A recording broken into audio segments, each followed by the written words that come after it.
एक गांव में रतन नाम का लड़का अपने भैया बिरजू और भाभी आरती के साथ रहता था।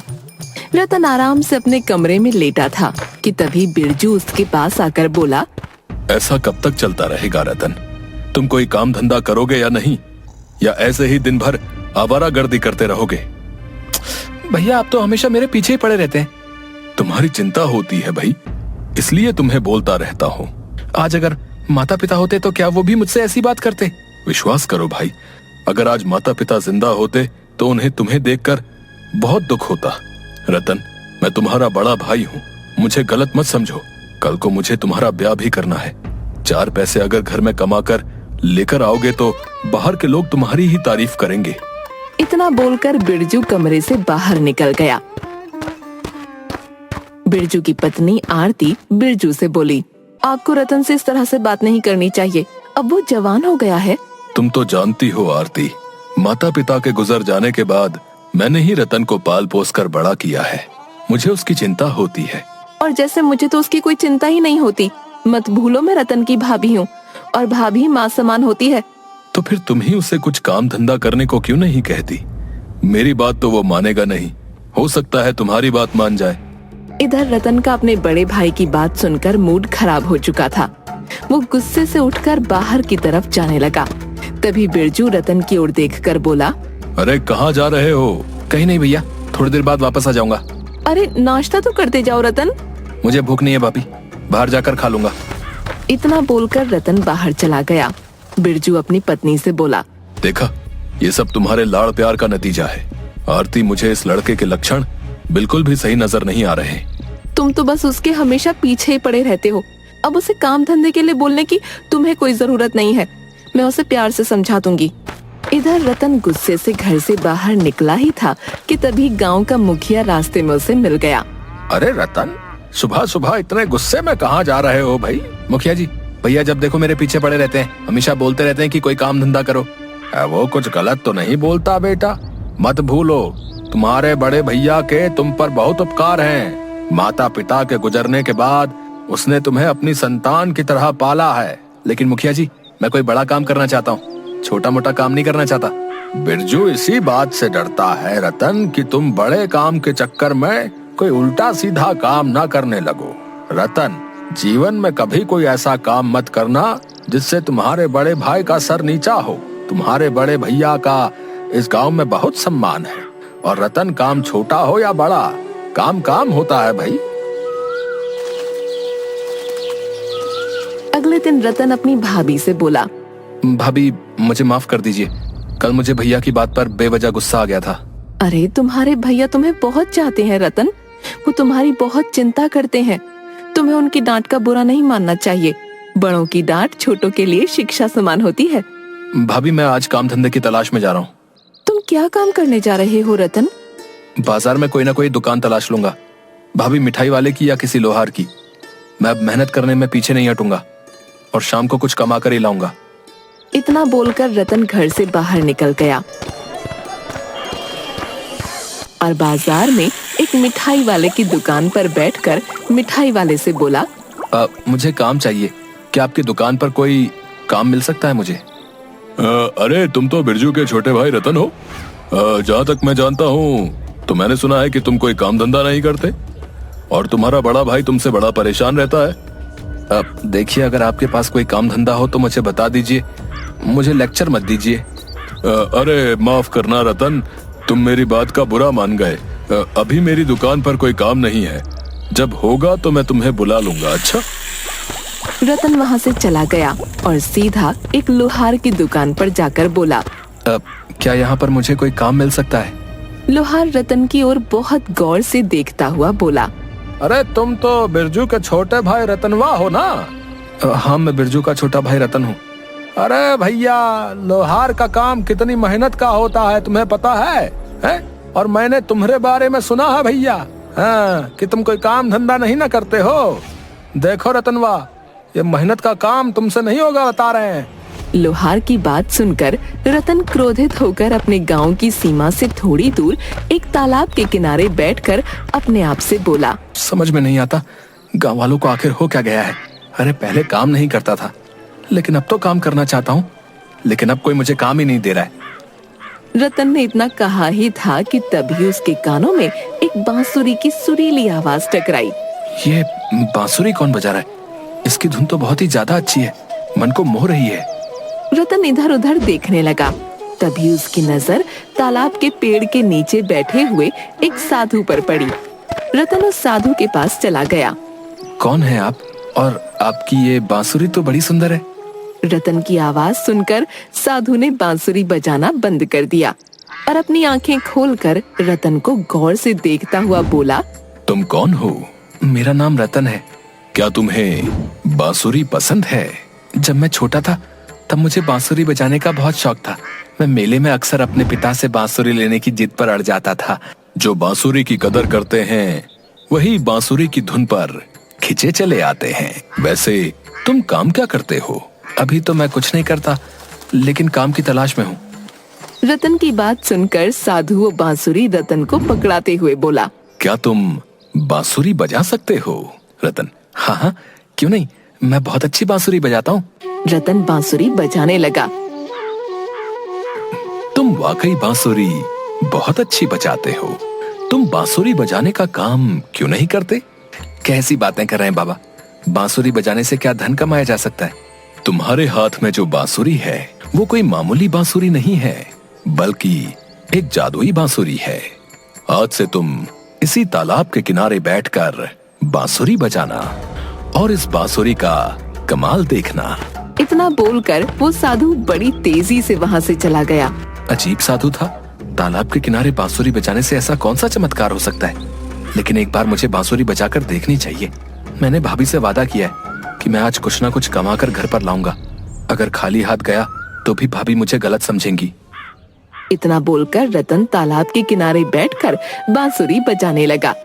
रतन अपनी ही बांसुरी की धुन में इस कदर खो गया कि उसे पता ही नहीं चला कि उसके पीछे कब एक बेहद सुंदर युवती जो कि आभूषणों से लैस थी उसके पीछे आकर खड़ी हो गई। तुम वाकई बहुत अच्छी बांसुरी बजाते हो। रतन ने जैसे ही पलट कर देखा तो वो सुंदर युवती को देखकर हक्का बक्का रह गया। तुम कौन हो? रतन की बात का उस स्त्री ने कोई जवाब नहीं दिया। उसने अपने सारे सोने के आभूषण उतार कर रतन को दे दिए और चुपचाप वहाँ से चली गई। रतन खुशी खुशी सोने के गहने लेकर घर चला गया। रतन, तुम्हारे हाथ में इतने ढेर सारे सोने के आभूषण कहाँ से आए? भाभी, ये सब मेरे हैं और मैं ये सब कमा कर लाया हूँ। ऐसा कौन सा काम कर रहे हो तुम कि एक ही दिन में इतने सारे आभूषण खरीद कर ले आए? कहीं तुम कोई गलत काम तो नहीं कर रहे? नहीं भाभी, ये सब मेरी इस बांसुरी की धुन का कमाल है। इतना बोलकर रतन सारी घटना अपनी भाभी को बताने लगा। मुझे कुछ सही नहीं लग रहा रतन, ये बांसुरी तुम उसी साधु को वापस करके आओ। मुझे तो ये कोई और ही चक्कर लगता है।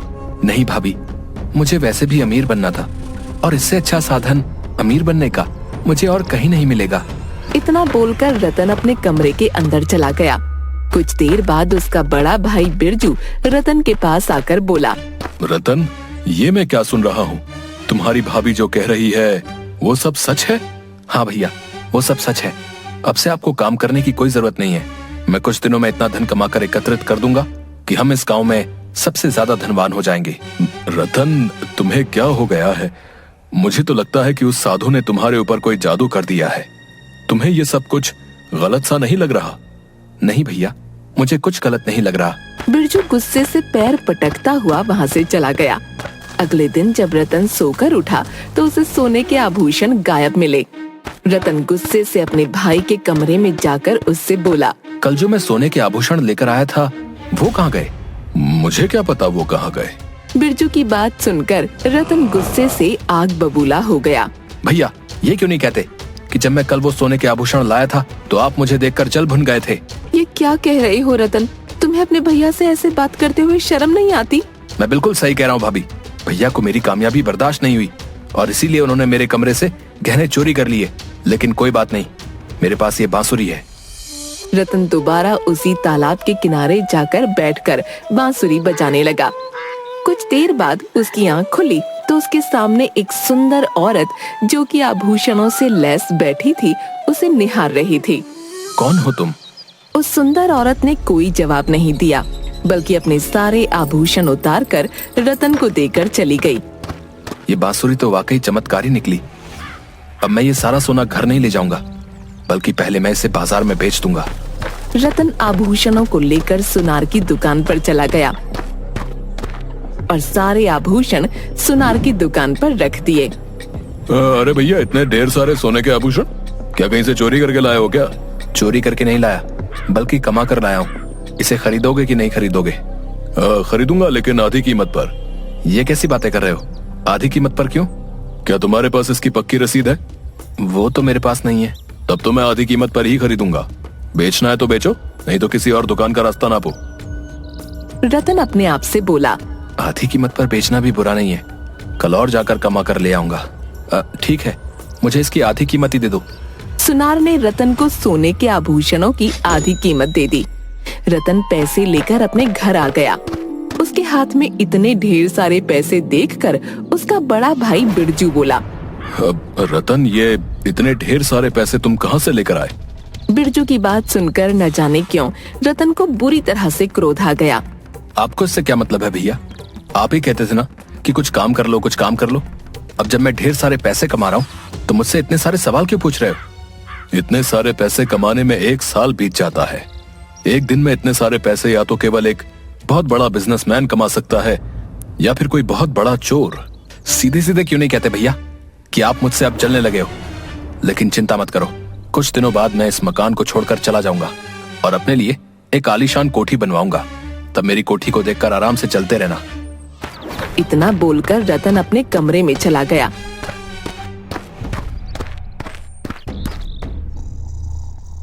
मगर अगली सुबह जब सोकर उठा तो उसके कमरे से पैसे गायब थे।